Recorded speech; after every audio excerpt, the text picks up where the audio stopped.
দাপর যুগ শেষ হওয়ার পর শুরু হয় কলিযুগ। এই যুগের শেষ পর্যায়ে বিষ্ণু মানব অবতার নিয়ে অধর্মের নাশ করবেন।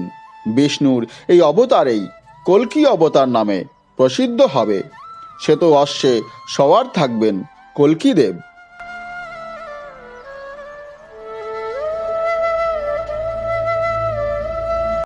কলিযুগ শেষ পর্যায়ে পৌঁছালে পৃথিবীও ধ্বংস হবে এবং সকলের বসবাসযোগ্য ধর্ম ও ন্যায়পরায়ণ রাষ্ট্র গড়ে উঠবে, এমনই ভবিষ্যৎবাণী করা হয়েছে মহাভারতে। তবে কলিযুগ শেষ হতে কত বছর বাকি? কলিযুগের জন্য কি ভবিষ্যৎবাণী করেছেন ব্যাসদেব? চলুন বন্ধুরা, আজ জেনে নেওয়া যাক সে কথাই।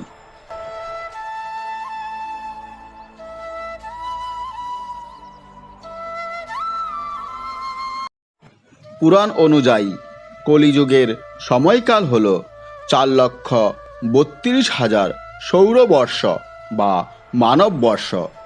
আধুনিক কালের গণনা অনুযায়ী 3,102 খ্রিস্টপূর্বাব্দে এই যুগের সূচনা হয়।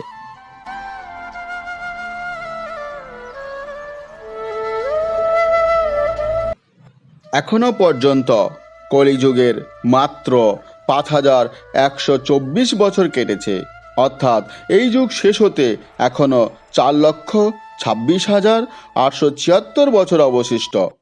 পুরাণ অনুযায়ী এটি কলিযুগের প্রথম পর্যায়। তবে এখন থেকেই অনেকে কল্কি অবতারের পুজো, আরতি ও প্রার্থনা করেন। কলিযুগকে অন্যান্য যুগগুলির মধ্যে সবচেয়ে নিকৃষ্টতম যুগ বলে মনে করা হয়।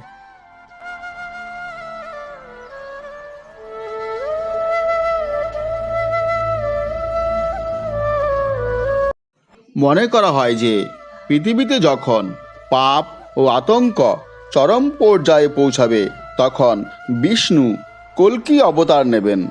সম্বল নামক স্থানে বিষ্ণুদশা নামক ব্যক্তির গৃহে কল্কি অবতার নেবেন বিষ্ণু।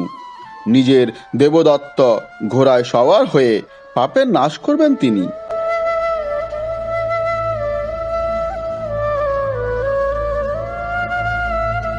পুরাণ অনুযায়ী শ্রাবণ মাসের শুক্লপক্ষের পঞ্চমী তিথিতে বিষ্ণুর দশম অবতার কল্কি এই পৃথিবীতে জন্মগ্রহণ করবেন।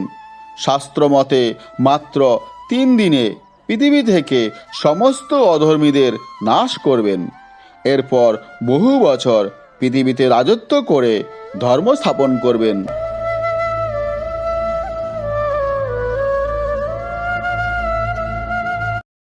কলিযুগ প্রসঙ্গে কৃষ্ণ নারদকে বলেছেন যে কলিযুগে পুরুষ স্ত্রী নিয়ন্ত্রণাধীন হবে। কলিযুগের 5,000 বছর পর গঙ্গা নদী শুকিয়ে বৈকুণ্ঠে ফিরে যাবে। আবার কলিযুগের বয়স যখন 10,000 বছর হবে, তখন সমস্ত দেবী এবং দেবতা মর্ত ছেড়ে নিজের ধামে ফিরে যাবেন। ব্যক্তি সমস্ত ধর্মীয় কাজ করা বন্ধ করে দেবে। এক সময় অন্ন ও ফলের উৎপাদনও বন্ধ হয়ে যাবে। চারিদিকে হিংসা, মারামারি, অনৈতিকতার প্রসার হবে।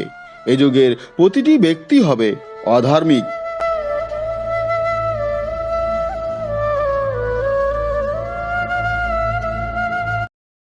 কলিযুগের শেষ সময়ে প্রচণ্ড বৃষ্টিপাত হবে। এর ফলে চারিদিকে শুধু জল থই থই করবে।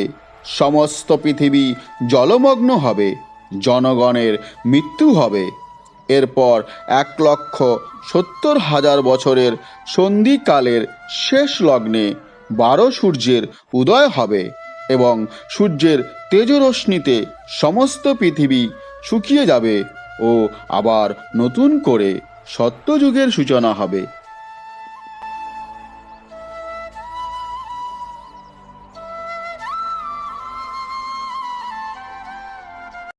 বন্ধুরা, কলিযুগ কেমন হবে আর কলিযুগের পরে সত্যযুগেই বা কখন শুরু হবে, তার একটি সংক্ষিপ্ত বর্ণনা এখানে তুলে ধরা হয়েছে।